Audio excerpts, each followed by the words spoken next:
So let's be honest here. We're all fully expecting a sweep. That's the way to start off this episode, is by saying, yeah, we're probably going to get swept by the 61-win Columbus Blue Jackets. We have no business being in the conference final. They have all the business in the world being in the conference final. A 60-win team that didn't blow it in the first round. Yeah, they deserve to be here. It's still unreal and a bit surreal that, yeah, we're here though. 2 wins in the books and 1 series win away from going to the Stanley Cup final. Of course, Minnesota and Edmonton are on the other side. And in the aftermath of that last series, of course, the discussion is kind of like, okay, well, do we make any changes? And to be honest, I have made some changes to this lineup. Now, the first line, sees a slight change here. Now, Cole Huckins, Chuckins, call him what you will. If he fought, we'd call him Chuckins. 10 points in 12 games is very solid. But I want to give a shot to Jean Robida. And the reason for that is the fourth line is going to stay the same. Réaume, LaPierre, and Boucher are kind of our lowest performing players thus far. But the third line, having Robida there, the thought was like, okay, well, he has the 6 points. What if we want to swap Hines and Robida? Well, it doesn't work, right? So you drop Hines and then make the swap with Robida, replacing Huckins, and then we just see what happens. Robida, as we know, had 43 goals in the regular season. He is an AHL menace. What if we give him a shot? That's what we're going to do. We're going to see what happens. In worst case scenario, we can easily default back to what we had. I know it's messing with the chemistry when we've been winning, but in theory, you get Huckins alongside Duchesne and Hannon, who have been a great pairing. In theory, Huckins has been good, but Corazine and LaRue are a really good pairing, and maybe having Robida's scoring touch there. He has 92 wrist shot accuracy, 91 slap shot accuracy. Maybe that's what we need. Defensively, it stays the same, and hopefully we'll continue to do well. And then, of course, the goaltender, Cousineau, up to that .911 save percentage. Things are looking pretty good. So some slight changes to the lineup. No personnel changes, just line changes at this stage. With that, we take a look at what we're up against. The Columbus Blue Jackets, the best team in the league. I don't know why they're there. Jesus Christ, EA. It's called alphabetical order. It's really not that tough. So what we're dealing with, a top line of Ben Weidman, first overall pick 5 years ago now, has 10 points. Ridley Gregg is there as well, 12 points in 11 games. And Joaquin Funk, the number 1 overall pick in 2030. 2 number 1 overall picks in that lineup. He has 14 points in 11 games. Second line, we see Peyton Krebs alongside Dylan Strome and Alex Tuck. A third line of Valeri Habibulin, who was a first-round pick, 25th overall in 2021 of the Oilers, centered by Grant Dimitrakos, 6th overall in 2027, and Alec Pronger, 5th overall in 2026. Jesus Christ, the Blue Jackets were terrible for a long time, and it paid off. Fourth line, Victor Kapitanov, second-round pick of theirs 5 years ago, Pierre-Luc Dubois, and Denis Malgin. So is it maybe the ridiculous lineup that, you were perhaps expecting a 61 team to get? Not quite. Obviously, no real weak points. That center depth is unbelievable. Yeah, it's good. It's great, even. And defensively, it's not what you would have expected. Angelo Mendoza, 2nd overall in 2029, next to Moritz Seider. A second pairing of Chychrun alongside Kelly Pacioretty, 17th overall in 2024. It's only a 76, and then Logan Stanley is with Lassie Thompson. 61-win team, huh? The goaltender, 83 overall, Johan Lander. .923 save percentage for him. Gabe Purcell is behind him. Of course, there would be no injuries. Healthy scratches, Joel Farabee, Graham Sword, and Stefan Bang. Is that a team worthy of 61 wins? Maybe, maybe not. It's not the craziest team I've ever seen. Perhaps it's not surprising that they have the record that they do, though. It's certainly a good team. Right now we're 82, 81, and a 71. They are 97, 89, and an 83. So maybe that's just why you see that defense, and it's like, sub 90, 61 win team. But regardless, they're here, and so are we. Edmonton takes game 1 over Minnesota. It's time for the Growlers to introduce themselves to the conference final. Let's do this. Game 1 against Columbus. who the hell knows what we're going to see here. First period, we're going to see a 2-0 lead. Jamison Camachi and Hugo Laflamme on the power play. What a way to start. 2 goals from defensemen and a 2-0 lead for the Newfies. Second period, it's now 3-1. Pierre Leroy, our third goal from a defenseman in this game. Weidman gets one back. We're being outshot, but we lead by 2. Heading into the third, Weidman scores again, down to a 1-goal lead. At this stage, can we hold on? Can we get the insurance? Not walking away with a W here would be very disappointing. 7.5 to go. Still up by 1. Make it 2. Jean Robida on the top line gets the goal. The Growlers are going to take game 1. Laflamme with the empty netter to end it. 5-2 is your final. Goodness gracious, Hugo Laflamme, 4 points. Leroy with another 2. Cousineau with the fantastic 942 save percentage.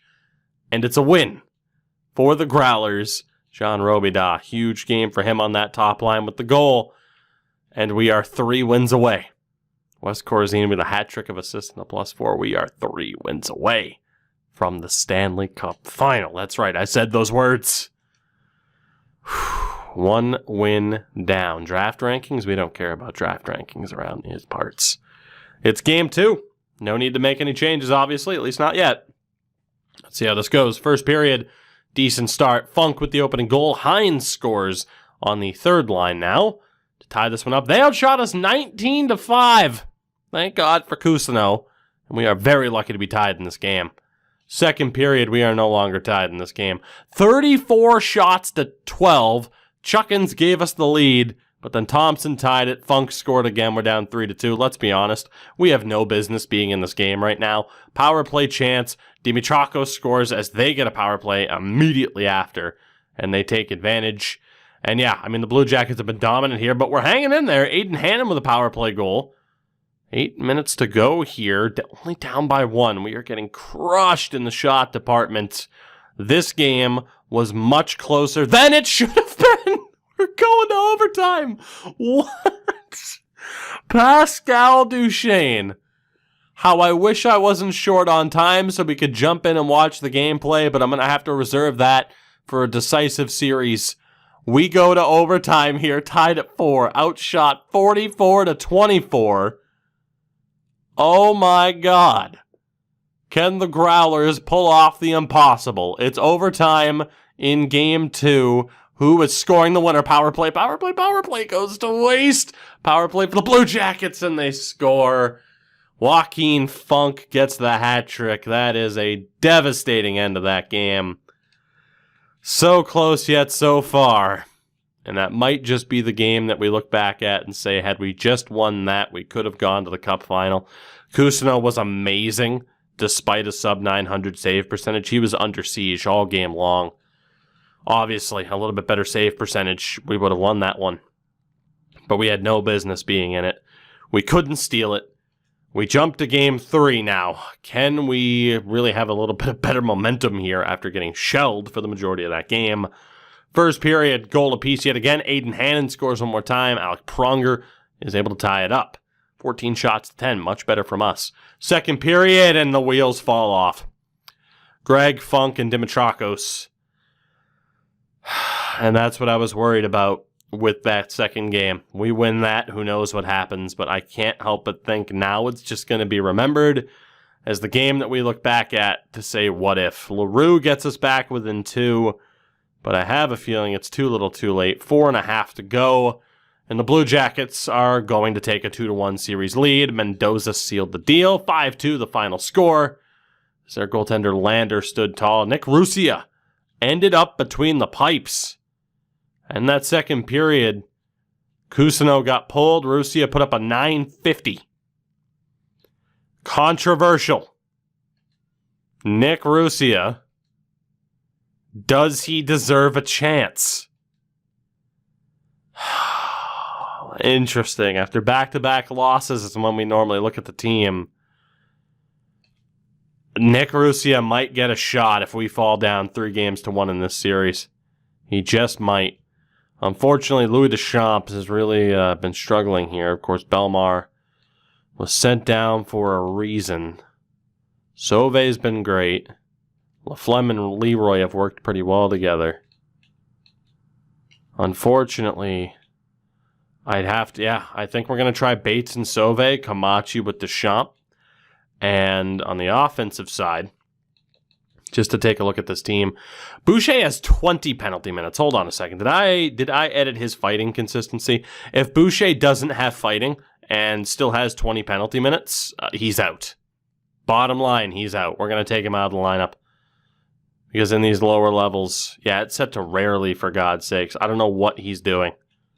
I'm going to have to see how many fights he's gotten in. And if he hasn't gotten into that many, then Boucher's got to be pulled. Like, I know he's someone who used to be in our top 6, but obviously right now there's no space for him in the top 6. And he has been abysmal. Has he fought at all? We can't see fights. He's hit a lot. I think we're taking Boucher out of this lineup. And if I'm not mistaken, that means it comes down to the likes of César Duchesne, who put up 84 points in the regular season, or Jordan DeMay, who put up 86. Yeah, I think we're making that change. Of course, Burnaby's out of the playoffs. We didn't customize our AHL teams at all. Boucher is going to take a seat. We're going to call up Duchesne and DeMay and see who ends up in this lineup. But yeah, Boucher, I mean, you saw it. Like, the penalty minutes, the plus-minus, abysmal. He needed to take a seat. LaPierre as well has struggled, as has Philippe Réaume. That fourth line has been very ineffective. Very ineffective indeed. Obviously, I can only think about Réaume and what he, might be able to contribute in terms of potential. So let's just say, in theory, I don't know if I have anybody else to call up here, though. Again, Drouin Delorier got a chance in the regular season. Marcourt spent the entire season down in the minors, only put up 48 points. Obviously, we don't want Boucher. This shit's broken. Alexander Lalonde put up 67 points. Bochenski put up 63. Interesting. God damn it. Why can't I just scroll properly, EA? You're brutal. I don't know who I'd trust more. I think, honestly, we're going to give Lalonde an opportunity. I can't believe I'm saying this, but yeah, Réaume, Loshing, these guys are getting sent down. They haven't been cutting it in the bottom 6. We're going to throw some different looks at the wall here, and we're going to see what sticks. Why give people a chance, even in the bottom 6, if they're struggling? We're going to make these changes. And again, LaPierre, honestly, I think I'm going to take him out as well. We're going to completely change up the bottom 6 in an effort to just shock the Blue Jackets here. That is the hope. I know LaPierre's a 79, but he's going to take a seat for Bochenski. And let's be honest, right? We're playing with house money here. We don't even deserve to be in the conference final. So screw it. Let's give it a shot, right? So we know the top line. Actually, we don't even know what the top line is going to be for sure. So let's just go best lines. And again, we're going to have this combination here, which works for me. Actually, we should have Bates on that side. I'm pretty sure he has a better shot than Sova. He actually doesn't for an offensive defenseman. That's a very disappointing shot. Let's swap Hugo and Leroy here. So let's take a look then at the very least, the players who have played so far. So the bottom options here haven't played at all. So I want to judge who's been the best. Duchesne's been great. I think obviously we want to keep Duchesne and Hannon. And then let's just say we keep Huckins here. Robida has been pretty solid, but not amazing in that role. Hines is still taking a lot of penalties. So let's just see here, out of these options, the best one in terms of the chemistry would be César Duchesne. And then honestly, we could keep Gill, Hines, and Robida, Lalonde, Bochenski, DeMay. I don't hate the looks of that. I really don't. We're not going to have the best face-off winning percentages, I would say. But I don't hate it.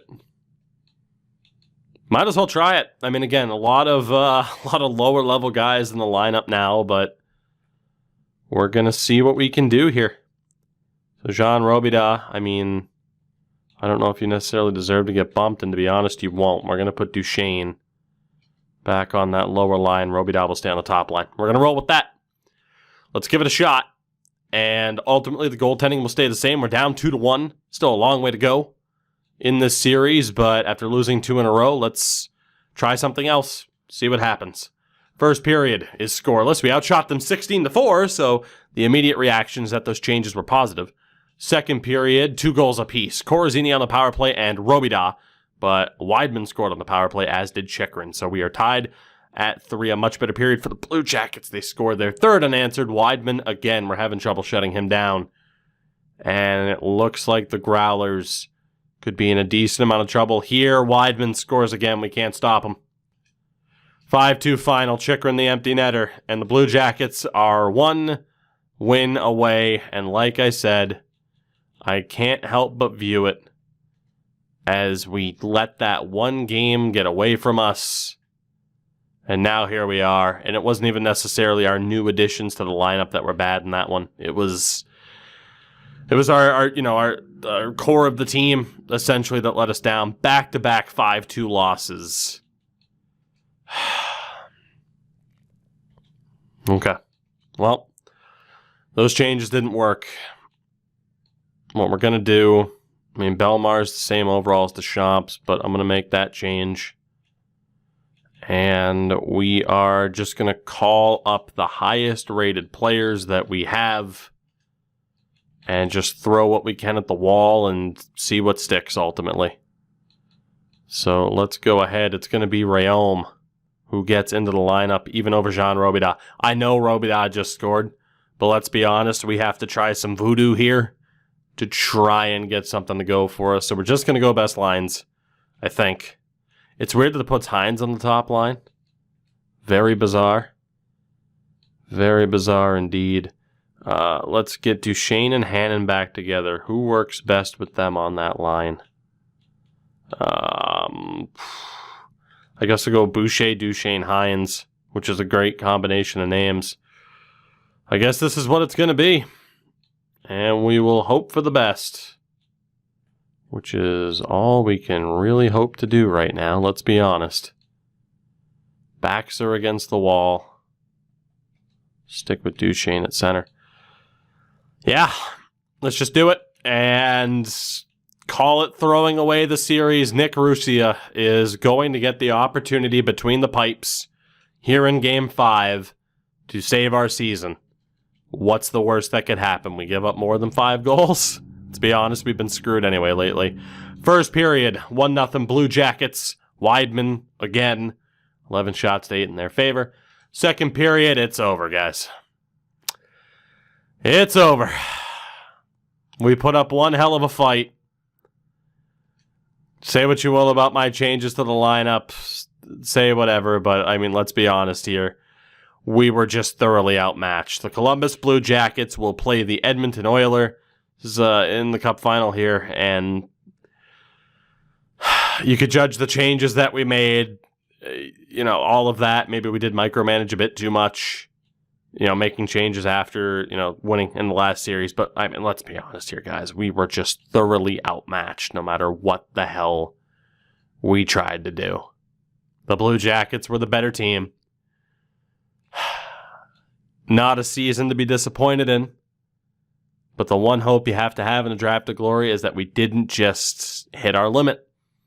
And hopefully, we don't have to look back at that game and say, what if?